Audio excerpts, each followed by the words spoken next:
여러분, 어떤 어려운 상황에도 하나님의 인도하심을 따라갈 수만 있다면 문제가 될 것이 없습니다. 중요한 문제는 어려움이 아닙니다. 하나님의 인도하심을 정확하게 찾고 그 인도하심을 따라가는 것입니다.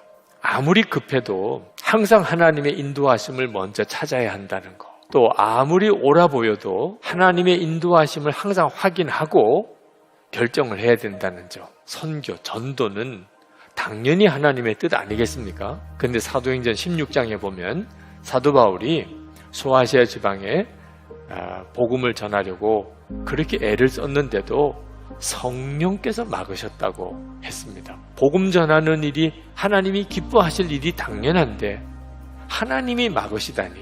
그런데 알고 보니까 하나님의 뜻은 그 복음을 들고 바다를 건너서 유럽으로 건너가서 거기서 복음을 전하는 것이었습니다. 그게 하나님의 뜻이었습니다. 지극히 당연한 일인 것 같은데, 너무나 옳은 일일 것 같은데 하나님의 인도하심을 구해야 한다는 중요한 교훈을 얻게 되는 거죠. 모든 길이 막힌 것 같은 경우, 그런 경우라도 여러분 꼭 기억하시기 바랍니다. 반드시 주님 약속하셨습니다. 반드시 피할 길을 열어주신다고 하셨습니다. 말할 수 없이 어렵고 모든 게 다 막힌 것 같은 경우에도 하나님이 열어두신 길이 있다는 것, 그 사실을 꼭 기억하고 주님께 구해야 합니다. 하나님의 지혜를 주십시오. 지금 열린 문이 어딘지를 저에게 알게 해주십시오. 그 다음에 믿으라고 그랬습니다. 하나님께 지혜를 구했으면, 하나님의 인도를 구했으면 그 다음에 믿어야 한다는 겁니다. 꾸짖지 않으시고 후히 주시는 하나님, 하나님께 인도를 구하면, 하나님이 지혜 주시기를 구하면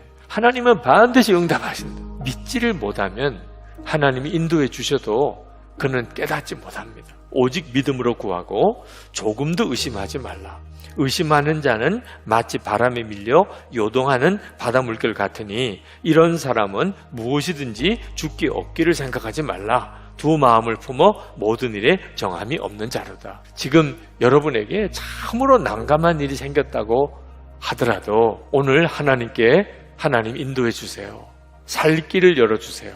내가 갈 길을 보여주세요. 그랬다면 반드시 하나님이 보여주신다.